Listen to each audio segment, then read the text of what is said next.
When you first learned of the shooting, what went through your mind? Oh my goodness, we have a tragedy here. I got a phone call on the way home from work, and they said there was an active shooter. A couple of minutes later, I got a call. There were 3 fatalities. A couple of minutes later, I got another call. We were up to 6.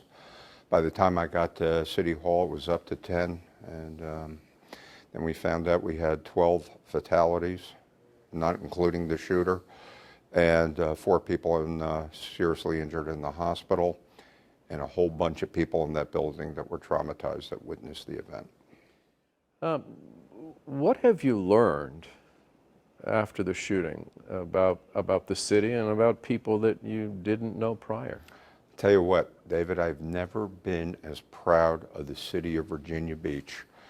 You know, the professionalism combined with compassion and empathy by the city, the way that we took command and controlled, and you know, our city management, our police department, but also we proved the resiliency and greatness. The strength of Virginia Beach are the people of Virginia Beach. You know, we may be a large city population-wise in the Commonwealth, but we are a small city that is banding together in a most remarkable way. Have you had an opportunity to meet with the officers and the first responders who took the shooter down? Not yet, not yet, but that'll be coming. Our emphasis, you know, we had 2 challenges right off the bat, the human challenges and the logistical challenges. Our primary mission was to take care of the victims with dignity and their families, and taking care of the people in the hospital and the traumatized employees, and you know, that's what we focus on. And you know, once again, the response and you know, the way people reacted, and especially when you think about the professionalism of the 4 officers that got there right away, never worked with each other, but knew exactly what to do based on their training, just shows the excellence of our public safety. And if I can emphasize one thing right off the bat, this incident was an anomaly. Does not happen in Virginia Beach, but unfortunately it did. Be assured that we are still the safest city of a city our size in this great nation of ours, and it was exemplified by the way our police responded and still continue to respond. How dark a day was May 31st for the city of Virginia Beach? The darkest day in my life and in the history of Virginia Beach. You know, we are a family, we are a community. Those victimized were our friends, our co-workers, our families, and one of the victims was a personal friend of myself and my wife. He was our carpenter, and we got together socially over the years and everything, and it really drove it home. But the overwhelming shock and sadness that was, you know, shared by the community, and you know, going through the viewings and the funerals and everything, it was tough. But I just saw a remarkable spirit of our community embracing. You know, how many people just would come up and say, what could we do to help? And the response, not only financially, but emotionally, that people are, we are a community, we are VB strong, but also the people in Hampton Roads, the Commonwealth, this great nation of ours, just embracing the people. If we do have a light in this entire tragedy, was the overwhelming positive response of the community. What do you want to tell those 4 officers that were so instrumental in keeping this as limited as it was that day? What do you want to say to them? Beyond thanks and gratitude, not only from your elected officials, but the community, the people of Virginia Beach. You know, we pride ourselves on what a great department that we have, and I think that was, you know, shown over and over, you know, throughout the process. And but to thank you for all the time and training that you've gone through, it paid off. Have they chosen to remain anonymous to this point? Well, once again, things are still under an active criminal investigation. And I know, it's so frustrating for people. People want answers now. We all want answers now. But right now, this was such a complicated crime scene with, a lot of moving facets, with a lot of people involved. Several hundred people have to be interviewed. The FBI I believe, had 45 people in for the first 10 days on the crime scene. We're still a couple weeks into this, and I know a lot of people want information now, but we want to make sure that the information that we put out is accurate and deliberate and, in the best interest of the community. And then based on that, we'll figure out how to go forward about any other further external reviews might be necessary, based on the results of, what they come up. But let me put it this way. We have to let people at Virginia Beach know that we are still a safe city. And our great police department is looking into this along with FBI and along with our Commonwealth Attorney. Be assured they are being very well represented right now. As you know, there are increasing calls for an independent investigation into both the suspect's work history and what happened in Building 2 that day. Will you insist on that? Well, I'll tell you, we're going to look forward. We just have to reach a certain point where this would, be of benefit. It's really important at this time, and it's not going to be that much of a long time, that, we would certainly look at, doing this. But once again, timing is everything. And we want to let the police do their jobs first, and be assured that we will do what's ever necessary to have the public confident that we did the right thing for the right reason. But you don't seem assured right now that you think another set of eyes on this would be beneficial. I would be assured that there will be probably another set of eyes. But once again, with the complexity of the crime scene and everything, we have to look at many other factors, besides the crime. We have to look at external factors and what went on, other factors that were involved, so we know who properly to assign to this task. But be assured, I'm personally confident there will be outside set of eyes, looking at this. Hours after the shooting, maybe a couple of days, the city said that the suspect had a satisfactory work performance with the city. Are there classifications above satisfactory? Well, it's like any organization, any type of work environment. We hope that people don't rise to the level of frustration where they take this type of action. And as we go through the independent review, we're going to look at the criminal aspects of it, but then we'll probably look at other aspects of this that may have, triggered an event. But once again, we're involved in that process right now. And, I think all this information, when the time comes out, I'm pretty sure I am sure will be evident.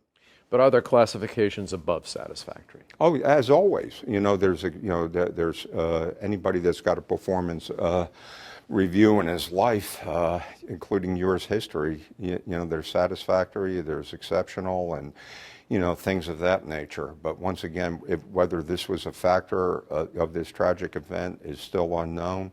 But once again, there are so many factors, David, that right now that we're just going to get the criminal part done, and then we're going to really take an in-depth look into what went on. But my point is, if he did not have the highest level of job classification, then there must have been some issues that were recognized by supervisors that this suspect needed to improve upon, correct? Well, I tell you what, once again, I'm not privy to all the exact information on that. But that being said, in every work environment, there are people that have performance reviews and that require remediation and things. That's pretty common. And the hope is that, nobody is triggered to, take the action that this individual did. But once again, it's we're still getting over the shock. There are a lot of details, can and will be coming out that I hopefully will explain to the public what's going on. Just so I'm abundantly clear, there were things that this suspect was told his work performance he needed to improve upon? From what I understand, yes. Do you have any idea what the concerns of his supervisors were? Once again, at this point, I think it's important that the information that we get out accurately reflects what goes on. Believe me, I am not being evasive. We just have a situation now where we have an ongoing investigation and all of the factors, that went on. The community should anticipate seeing a heavy police presence. You'll see people walking through your neighborhoods, perhaps go through your yards and knocking on your doors, asking if you have seen anything or allowing us. I'm sorry. Okay, not a problem. Do you want to finish that? Oh, sure. Go ahead. Okay, sorry. Thank you. You were just talking about you're assuring the public that everything will. Oh, yeah, and I want to assure the public that once all the factors get out, I think letting it out in dribs and drabs, without the entire picture, we have to satisfy the public that we are doing a thorough, ongoing investigation, and all factors are going to be taken into consideration. And one of the criticisms that's out there right now is the city right now is not being transparent enough. What do you say to that? Well, let me put it this way. We have a very complex crime scene with a complex set of factors that go into this. The investigation is ongoing. And, once again, we have a lot of people to interview right now. I am confident when the time comes, when we have the information, it's going to be outright and forthright being presented to the public. And then we will take appropriate action to even, go farther beyond the criminal aspect of it to look at, and we'll call it the human factors of what went into this. So these calls for more transparency, you're saying, are a bit premature given everything you're up against? Right. Right now, the police are doing their job. There's an ongoing investigation, and to let information out that's not in the full context would not give an accurate picture at this point. But be assured that I'm sure within the near future, this information will be evident. Do you feel these families can ever begin to find closure if they don't get all the answers they need about what happened in a building? Well, I've met with, pretty much, all the families, for the most part. And, once again, this is always going to be, once again, we're at the beginning of a very long journey. We could not just, forget them. And in terms of getting the information out that we need, that they're going to have, I am confident that they're going to have that information. But going forward, we have to make sure that we just don't make this a 2-week, 2-month, or 2-year process, that we keep them in our thoughts and prayers and include them in the family of Virginia Beach. Just going back quickly, sure. To your knowledge, has the suspect ever had run-ins with coworkers? To my knowledge, I'm not aware of that. Have you asked that question? Not yet, no. Right now, my thing is let the police, do that. But once again, if I can say this, not covering up anything. I have my doctorate in organizational leadership that I got from Regent University. And there are many work environments right now throughout this great nation of ours, this great world of ours, where there's conflict at work, and, there's bullying and other type of dynamics going on. It's true everywhere. And, the hope is that nothing would ever trigger somebody to do this heinous act. I think a lot of work environments, have their share of challenges. But once again, if we can somehow improve as an organization as a result of this, that's, I think, going forward, what we must do. And if that is what the investigation turns up, you'll put that out there? Yes, we will. There is a petition out, as you're well aware, about city workers carrying guns. Where are you on that issue? Well, I tell you, one of the things that I said during the early interviews, that when we make decisions during heightened emotion time is not good. I know we had a recent City Hall meeting. I sat there with a divided gallery talking about the issue of banning guns and everything. My thought, and I brought this up a number of times, the first tragic weekend, let's take care of the families first, and then when we make these type of decisions, what I'm afraid of is the politics of it and causing polarization. And I think eventually, once we take care of our investment in our families and what we have to do, it's time for rational people to sit down and have these conversations. Obviously, a number of times when, we've joined a fraternity of cities that have gone through similar tragedies. And whenever they bring up the gun issues and everything, it's always polarizing, and quite frankly, not too much gets done. I think it's time that, we maybe learn from, get together with the other mayors of the cities or whatever we have to do to sit down and figure out what we have in common and have a rational discussion and something that we can build on. How long until that might happen? I'll tell you what, I think we got to put that, into perspective. Let's conclude the investigation, find out some of the causative effects, and then that we know. But once again, I intend to reach out to the other mayors that went through similar situations. Are you convinced that the security measures in Building 2, specifically meaning door locks and the like, did not impede those officers' ability to get to that shooter sooner? Well, once again, in hindsight, you could always try to do things better, but the fact is that they got into the building quickly. It was a big building. It was complex, floor layouts and everything. But, given, the situation, our police got in there, responded, swiftly, and, quite frankly, minimized, more carnage and damage. But once again, if I were a betting man, I would say that we're not going to destroy that building because we're not going to succumb to evil.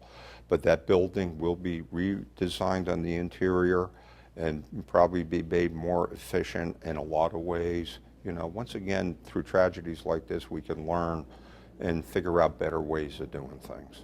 But do you think if the security system in there were different, they could have gotten in there and taken him down sooner? Let's wait for the results of the investigation to determine that. I can't determine that right now. Okay. Just a few kind of. Sure. What's the biggest challenge for the city going forward from this point? We have an investigation that's ongoing. We still have a lot of emotion in the city.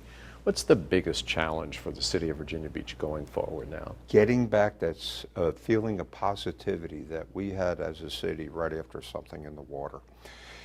That was such a high for us going in there. The community was coming together. That there was just this feeling of community between us and law enforcement and everybody just getting together. And I think we have to restore that. And we do that by letting people know that we are still a very, very safe city, and to get that back, but also to leverage the fact that our community, and one of the things that I mentioned, one thing about Virginia Beach that I've learned in getting around, especially as mayor, we're a very faith-based community with many religions, and that's kind of a glue that holds this city together. And I think that if we get the right, message and we rebuild that confidence and positivity, we could actually come out to be a better and stronger and more united community. And I think the path is now paved to reach better relationships with our neighbors and communities who got together and embraced with us. So through adversity, let's find opportunity and let's find ways to become a better community as a result of this. VB Strong. How do you market that amazing memorial service that brought so many people from so many different walks of life and from so many different faiths? We're at the Rock Church. Yeah. That was a perfect example of the unity that's out there, the feelings and the emotion. We have to leverage that. It's there. We have to tap into it. And, I think that, going forward, we just got to do things to, as I mentioned, that, maybe in a lot of ways when we talk about, work environments and, things that may not be up to speed anywhere in any work environment, maybe, if we spent more time, being, working with people and communicating better, we become a society that texts, not necessarily talks. Many years ago, we would reach out to fellow employees if they were maybe having a problem. Maybe if we start doing and being kinder to each other and start showing more mutual respect and civility towards each other, just as the way we do life, not only in Virginia Beach, but in this country or anywhere. Maybe it's a time to take that critical, reflective look in the mirror and say, we got to improve. But you're promising going forward the city will hold nothing back in terms of transparency and concluding what exactly happened in that building. A number of years ago, I was the one that recommended that our internal auditor be put under city council. And since then, he has come up with a number of investigations that were not necessarily were embarrassing to the city, but they were transparent. And ever since I've been on council, I've been a proponent of transparency and getting out the information, even though it may not be in our best light, but it's important that we get it out there. And in this case, the same. Yes. Anything else, Bobby? No, I'll tell you what. It's as I say, I can't tell you how much I appreciate the warmth and embrace of the community and how they're rallying around us. And once again, we are going to show the world we are VB strong. How do you keep the city from being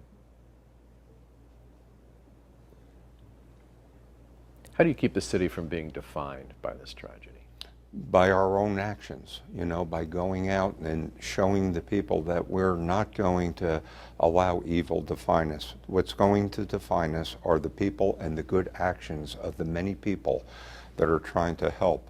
But it's important that we keep this going. As I said, we're at the beginning of a long journey now. We have to embrace the families of the victims. We have to embrace the people that were witnesses of this carnage, are going to have those nightmares for the rest of their life, to let them know they have a community that will always be with them. How many city workers have resigned or retired or left as a result of not coming back? Well, I'll tell you what, that's probably going to shake out over time as things go forward. Those statistics will be forthcoming. Have there been some? As far as I know, yes, but I am not sure of the exact numbers right now. Right now, my job, once again, we are back to operating as a city and doing the people's work, and I think that's what we have to show right now, that we're not being deterred by this. But once again, we can never forget the human element of this going forward. But I'll tell you what, we're not only going to survive this, we're going to thrive through it, and we're going to become stronger because of it. Thank you. Appreciate it. Thank you.